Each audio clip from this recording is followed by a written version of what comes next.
The entire training is hand-holding.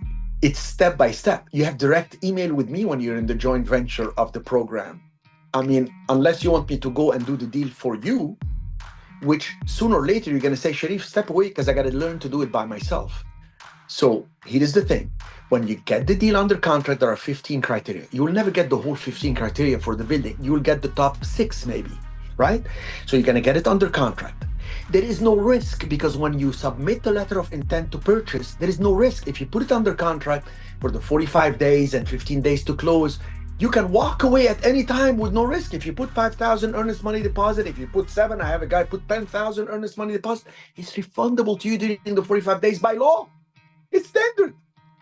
So you have no risk. You can't get stuck. There's no such thing as getting stuck. So not in that program, right? And then you're a realtor. Disclose that. Tell them that you're doing that with somebody else. You may do it for yourself or somebody else. And then you're able to lock in the deal. And then if you get a tenant interested from Smiling and Dialing, you reach out to me. I am the one that negotiates the actual closing and all the steps for what we're going to give them in tenant improvement, etc. And at the close, you get your assignment fee on the upside, 10% of the difference. These are like 600 to 800,000. You get 60 to 80,000. And if we get them to sign a 15-year lease, which we've been doing now since inflation has been crazy, you get 25% of the upside. Upside is 800,000. You get 200,000. You have no downside, but you must conquer your fear, my friend. And fear is conquered by moving forward.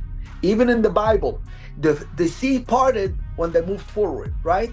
And I know your name is Mohammed, you're not using the Bible, you're using the Quran, but you will see in the Quran, it's through guts, through courage, that even Islam was expanded. So any religion, they must be sweet and nice and kind, but there are also times where you got to be aggressive, you got to conquer your own fear, and you move forward. Okay, my friend.